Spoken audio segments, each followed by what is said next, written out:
জানবাজারের বাড়িতে সন্ধ্যার প্রাক্কালে ঠাকুর একদিন অর্ধবাহ্য দশায় পড়ে আছেন। নিকটে কেউ নেই। ঠাকুরের সমাধি ভাঙছে। বাহ্য জগতের অল্প অল্প হুঁশ আসছে। এমন সময় সেখানে হালদার পুরোহিত এসে উপস্থিত। ঠাকুরকে একাকী এমন অবস্থায় দেখে সে ভাবল এটাই সময়। কাছে গিয়ে এদিক ওদিক তাকিয়ে ঠাকুরের শ্রী অঙ্গ ঠেলতে ঠেলতে বলতে লাগলো, এ বামুন, বল না, বাবুটাকে কি করে হাত করলি, কি করে বাগালি, বল না, ঢং করে চুপ করে রইলি যে, বল না।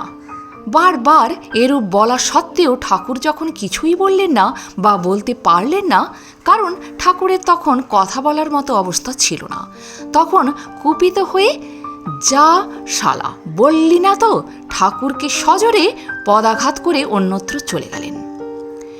নিরভিমান ঠাকুর মথুরবাবুকে একথা জানালেন না, পাছে ঠাকুরের ওপর শাস্তি নেমে আসে। কিন্তু কিছুদিন পরেই সেই ব্রাহ্মণ অন্য অপরাধে মথুরবাবুর কোপে পড়ে মন্দির থেকে বিতাড়িত হন। একদিন কথায় কথায় ঠাকুর মথুরবাবুকে পূর্বোক্ত ঘটনাটি বললে মথুরবাবু ক্রোধে দুঃখে বলেছিলেন, বাবা, একথা আমি আগে জানলে বাস্তবে কি ব্রাহ্মণের মাথা আর থাকতো না। প্রণাম ঠাকুর। আজ এ পর্যন্তই। ভালো থাকবেন, সুস্থ থাকবেন। যদি ভিডিওটি ভালো লাগে একটা লাইক অবশ্যই করবেন, আর আপনি যদি নতুন এসে থাকেন আমার চ্যানেলটিকে সাবস্ক্রাইব করে বেল আইকনটি প্রেস করতে ভুলবেন না।